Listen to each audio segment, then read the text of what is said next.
والصلاة والسلام على سيد الأنبياء والمرسلين وعلى آله وأصحابه أجمعين. أما بعد فأعوذ بالله من الشيطان الرجيم. بسم الله الرحمن الرحيم. وما آتاكم الرسول فخذوه وما نهاكم عنه فانتهوا واتقوا الله ان اللہ تواب الرحیم. بزرگوں، دوستوں، عزیز نوجوانوں،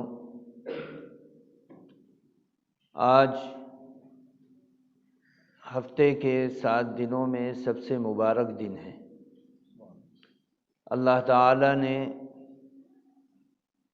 دنوں کا بادشاہ اس جمعے کو بنایا ہے. جمعے کے دن میں اللہ تعالی بہت سی عبادتوں کے ثواب کو خاص کر دیتا ہے اور بہت سی فضیلتیں اللہ تعالی اس جمعے کے دن میں اعمال کو زندہ کرنے والوں کو مہیا کرتا ہے. بہت سی برکتیں ایسی ہیں جن کو ہم ہفتے کے اور دنوں میں حاصل نہیں کر سکتے. اللہ تعالی اس مبارک دن میں ان فضیلتوں کو رکھ کر دراصل انسان کے لیے اگر زندگی کے تمام سال برابر ہوں یا زندگی کے تمام ایام برابر ہوں تو کرتے کرتے آدمی کے اندر سستی پیدا ہو جاتی ہے. اللہ تعالی انسان کا خالق ہے، انسان کے مزاج کو سمجھتا ہے کیونکہ بنانے والا وہ ہے. اس لیے اللہ تعالی نے ہمارے مزاج کو پرکھ کر یہ چیز انسان کو مہیا کی ہے کہ انسان بدلاؤ کو چاہتا ہے کہ اب یہ ہو تو اس کے بعد پھر یہ ہو اور اوپر چڑھے اور اوپر چڑھے اور اوپر چڑھے. اگر سب سے مرغوب غذا ہماری جو ہے، سب سے اچھا کھانا اگر وہ بار بار ہمیں ملتا رہے گا تو ہمارے من سے وہ کھانا اتر جائے گا. سب سے اچھا لباس جس کو ہم سمجھتے ہیں اگر وہ ہمیں بار بار ملتا رہے گا تو ہمارے دل سے ایک دن ایسا آئے گا کہ وہ لباس اتر جائے گا. اس کی محبت اور رغبت اور اس کا اہتمام ہمارے اندر سے ختم ہو جائے گا. ہر چیز کے اندر انسان کا مزاج ہے کہ اگر وہ چیز برابر اس کو ملتی رہے تو اس کی قدر و قیمت گھٹتی رہتی ہے یہاں تک کہ اس کے دل سے اتر جاتا ہے. اسی طریقے سے اللہ تعالی نے سال میں کچھ دن، کچھ مہینے، کچھ راتیں ایسی رکھی ہیں جن کے اندر اعمال کے ترازو کو اللہ تعالی نے اتنا بلند کر دیا کہ باقی ایام اور باقی مہینوں کے مقابلے میں، باقی راتوں کے مقابلے میں اللہ تعالیٰ ان میں خصوصیت رکھ دیتا ہے جس کی وجہ سے اللہ کو ماننے والے، ایمان والے بندے ان راتوں کے اندر عبادات کا اہتمام اور زیادہ کر دیتے ہیں. یہی اللہ کے نبی صلی اللہ علیہ وسلم کی ترغیب ہے. ایک آدمی نماز پڑھ رہا ہے، عام دنوں کے اندر نماز پڑھ رہا ہے، نفلیں پڑھ رہا ہے، اللہ تعالیٰ اس کے ثواب کو متعین کیے ہوئے ہے. من جاء بالحسنۃ فلہ عشر امثالھا. اس نے ایک نفل پڑھی ہے، اللہ تعالیٰ کم سے کم 10 گنا بڑھا کر 10 نفلوں کا اس کو ثواب دے گا. لیکن یہی نفل پڑھنے والا رات کی تاریکی میں اور رات کے آخری پہر میں جب عام اور خاص انسان اور جنات ساری کائنات غفلت کی نیند سوتی ہے تو یہ اللہ کا بندہ اطاعت کرنے والا بندہ، فرما بردار بندہ، نبی کو ماننے والا بندہ اپنی اس رات کی آخری پہر میں اپنی کمر کو بستر سے جدا کرتا ہے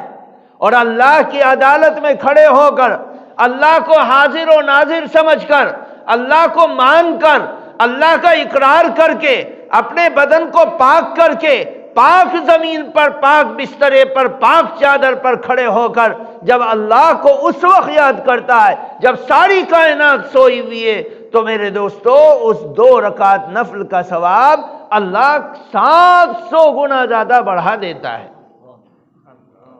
میرے بزرگوں، اللہ نے ایک رات رکھی جس رات کی تعریف پروردگار عالم نے اپنے پاک کلام قرآن پاک میں کی، اور ہم پڑھتے ہیں سورہ قدر کو، انا انزلناہ فی لیلۃ القدر۔ اللہ تعالیٰ تعریف کر رہا ہے راتوں میں سے ایک رات کی کہ ہم نے ایک قدر کی رات کو اتارا ہے۔ وہ رات اتنی بابرکت ہے کہ اس رات کا اللہ تعالیٰ نے قرآن پاک سے رشتہ جوڑا ہے۔ اس عظیم الشان رات کو سارے سال کی راتوں میں اتنی بلندی دی، اتنی بلندی دی، اتنی بلندی دی، جس کو اللہ کا ماننے والا اگر سچائی سے کرتا ہے تو اس کی عمر، اس کی زندگی کی عبادات پر ایک رات کی عبادت بھاری پڑ جاتی ہے۔ میرے بزرگوں، یہ شب قدر رمضان کے مہینے میں آ جاتی ہے۔ اللہ کے نبی صلی اللہ علیہ وسلم سے پوچھنے والے پوچھتے ہیں کہ یا رسول اللہ، ہم کب تلاش کریں ان راتوں کو؟ کہا رمضان میں۔ کہا رمضان میں کب تلاش کریں؟ 30 راتیں آتی ہیں۔ فرمایا آخر کی 10 راتوں میں۔ فرمایا آخر کی 10 راتوں میں کب تلاش کریں؟ کہا ان کی طاق راتوں میں تلاش کر لو۔ یہ ساری چیزیں جو فضیلت کی، راتوں کی، دنوں کی، وقتوں کی، اوقات کی اللہ تعالیٰ نے رکھی ہے تاکہ امت کے اندر،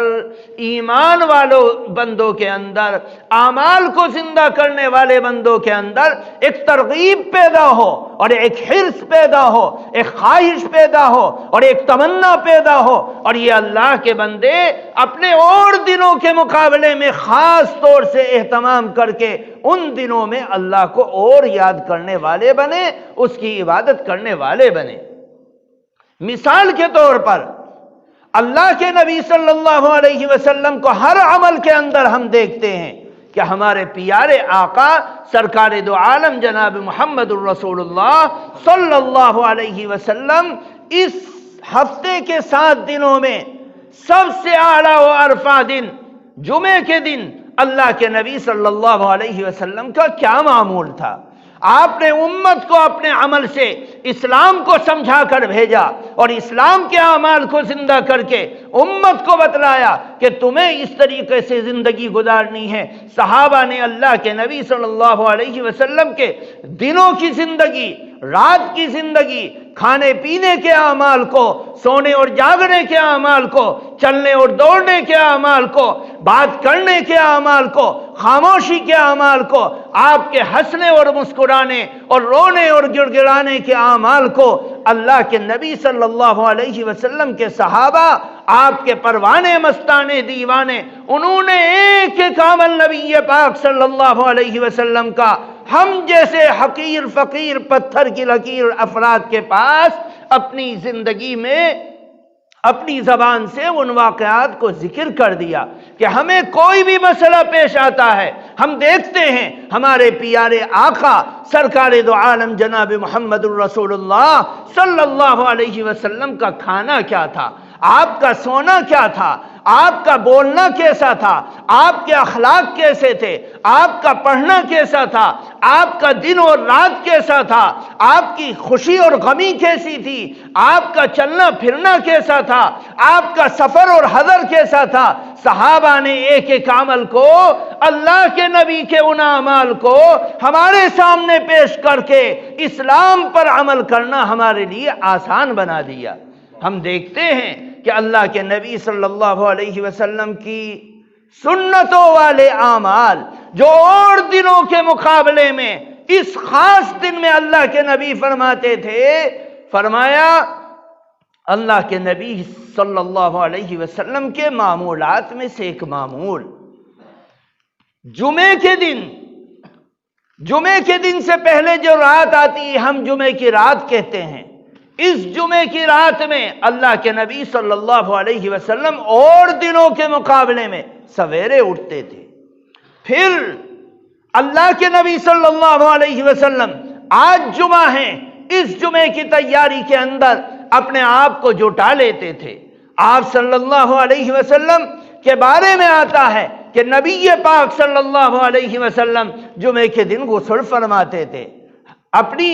اپنے ناخن، بال، اپنے کپڑے جو اچھے آپ کے پاس میسر ہوتے تھے ان کو نکال کر پہن لیا کرتے تھے، اور جب مسجد کے لیے چلتے تھے تو اللہ کے نبی صلی اللہ علیہ وسلم اپنے کپڑوں میں